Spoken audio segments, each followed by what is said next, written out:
I'm so army today. I don't get it why. Just bear with it.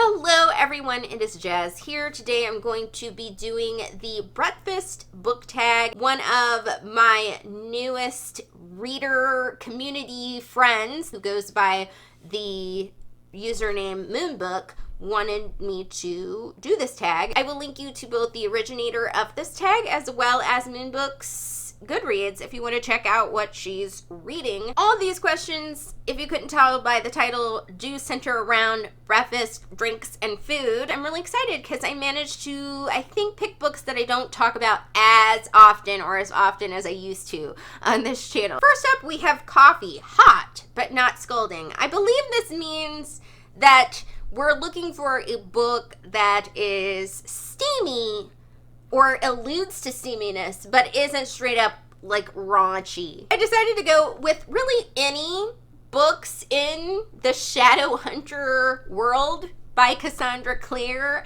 I think they fit the bill for this. They're definitely not explicit in any way, but there's, you know, some kissy kiss going on, and I think this is particularly true for the most recent, you know, Shadowhunters series. So yeah. Then we have Bagel. So good you can forgive the plot holes. I'm gonna go with Kerry by Stephen King.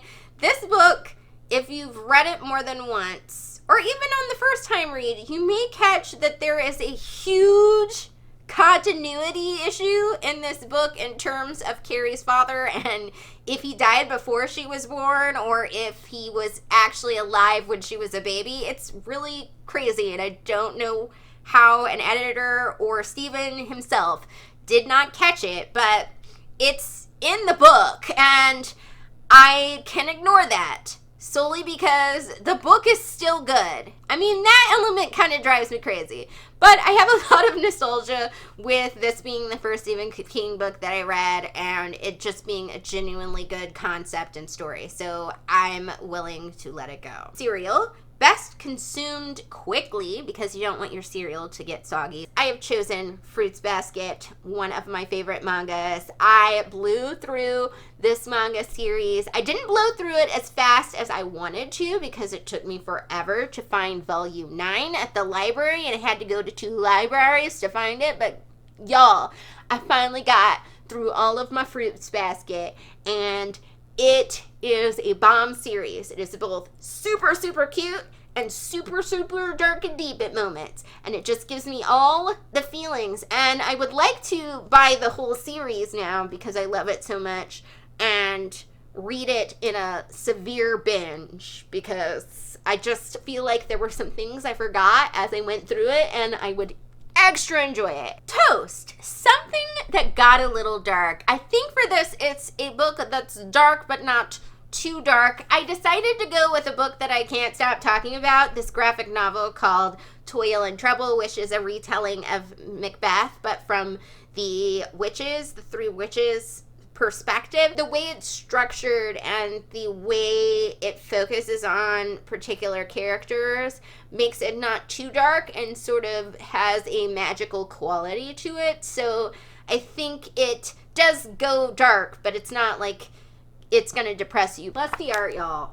The art itself is just so bomb. That will lighten your heart right there. Next we have Oatmeal, a book that makes you feel nice and warm. I'm gonna go with a book that I have not really talked about on this channel for whatever reason, and it's Rumpled Buttercup, written and illustrated by Matthew Gray Gubler. This is a book intended for kids, but my goodness, it is so fun to read at any age, in my opinion. It's about this dude, Rumpled Buttercup right here, who is genuinely sort of weird looking, but he also feels like he's not going to be accepted by people because he's got, you know, his own quirks and flair, but like he learns that like people will accept him because we're all a little weird in our own way, and it's too cute, guys. It just will lighten your heart and your mood, and it's obviously easy to read because it's for kids, so totally worth picking up. Juice. Pick your favorite flavor of juice and pick a book based on the color of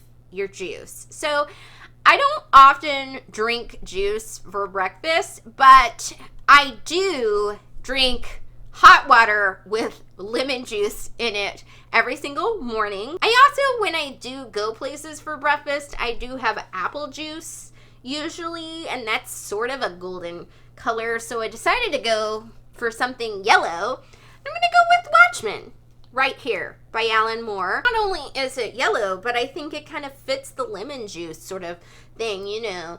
It's the fact that it's kind of dark and a little, you know, sour in terms of how the characters are, but it's super great. It has like a lot of great thoughts and inspires you, like lemons. I don't know how I'm trying to relate Watchmen to lemons, and I just don't know if that's really working, but you get what I'm saying, right? Egg/tofu scramble, as different ways to eat them as to live.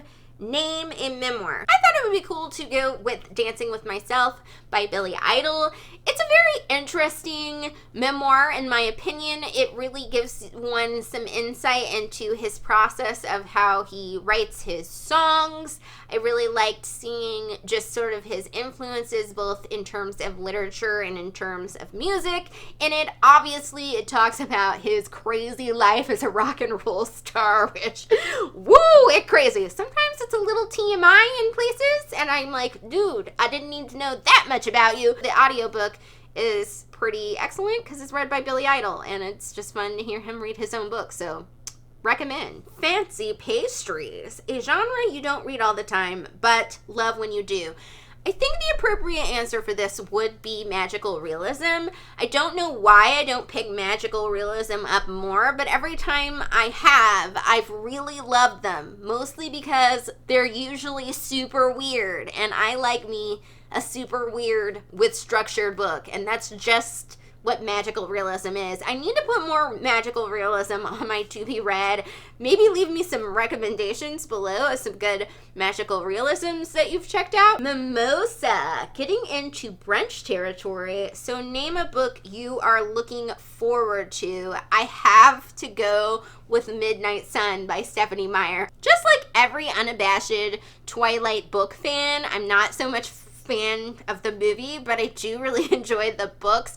I have waited for so long for Midnight Sun, and finally this thing will be released in book format, and I can add it to my Twilight shelf. You never really got Edward's perspective in any of the books, and that always has kind of low-key bothered me. We obviously get Bella's point of view, and in the final book we get Jacob's point of view, and heck, we even got a novella from Bree Tanner, who's not even like a big character in the series, but we never get Edward's, and that is just crazy to me. Lastly, we have breakfast for dinner. Tell us something you like to eat for breakfast and about a book of your choice. I am a true embracer of breakfast for dinner, and I love a good breakfast for dinner, but usually I actually eat like traditional breakfast food when I eat breakfast for dinner, but for actual breakfast, I tend to be kind of low maintenance and not want to make anything because I'm lazy, and I end up just eating the pre-prepared flaxseed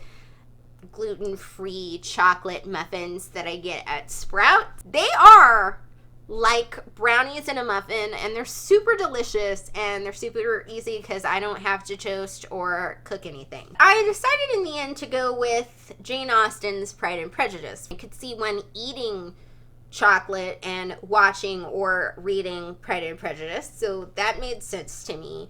But also, I think there's something about Jane Austen's sort of dark wit, but also her, you know, heartwarming love qualities that make me think of chocolate in a weird way. Like, I don't know if that makes any sense, but it does to me. That was the breakfast book tag. I hope you guys enjoyed hearing all my wacky answers. That is it for today. Drop me a comment below if you have anything to say, or if you just want to say hello, and I will see you all soon. Bye!